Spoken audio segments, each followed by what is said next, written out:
So this is, oh no, you can stay over there.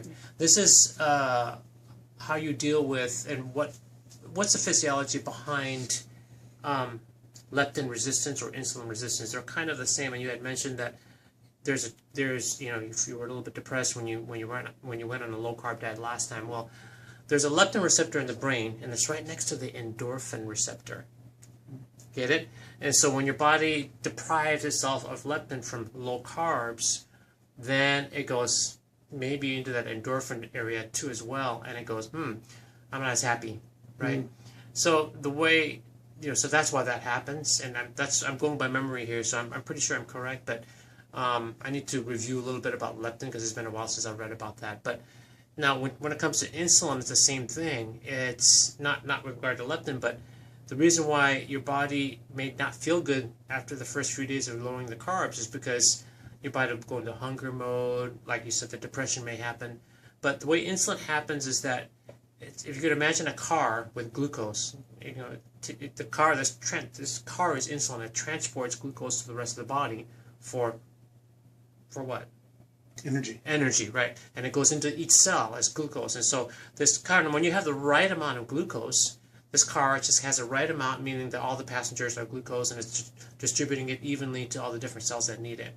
Well, when you have too much glucose, right, from too much carbs, then your body, then this car is overloaded with glucose on the roof, you know, on the trunk, and it's going, the cells are going, wait a second, I already have enough glucose.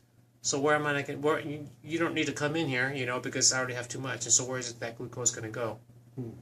It's going to go to the extra cells, or it's going to go to the extra tissue of the body, converted to fat.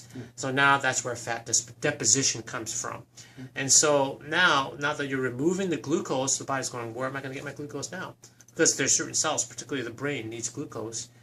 It's going to get it from what we call gluconeogenesis. So genesis, new cell creation of glucose. That's from ketones. Okay, when you have ketones, that's one of the cleanest burning energy sources there is. There's no like smog from it.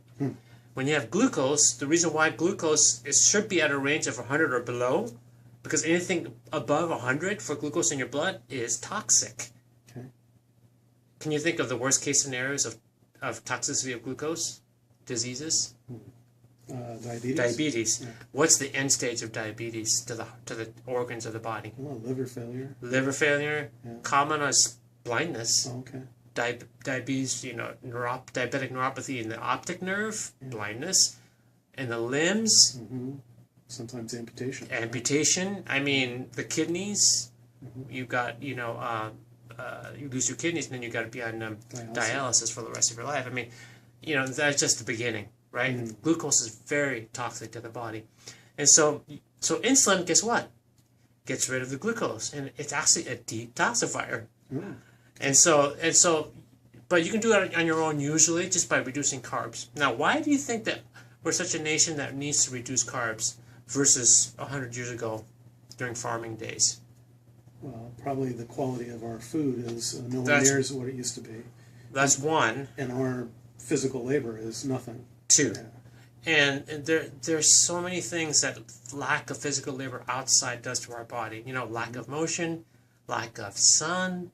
We've become an epidemically deficient vitamin D population. It's now built into our genes to be low on vitamin D. So when I get your blood work in, there's a high chance that you're going to be very low. And I put many people on vitamin D because they're not high quality vitamin D, emulsified based vitamin D, not just cheap vitamin D. And vitamin D is so inexpensive to get even a professional brand anyways, that why risk, you know, wasting, you know, money by getting a D that's not clearly absorbed in your body. So anyways, I give all my kids vitamin D. You know, I check my vitamin D regularly.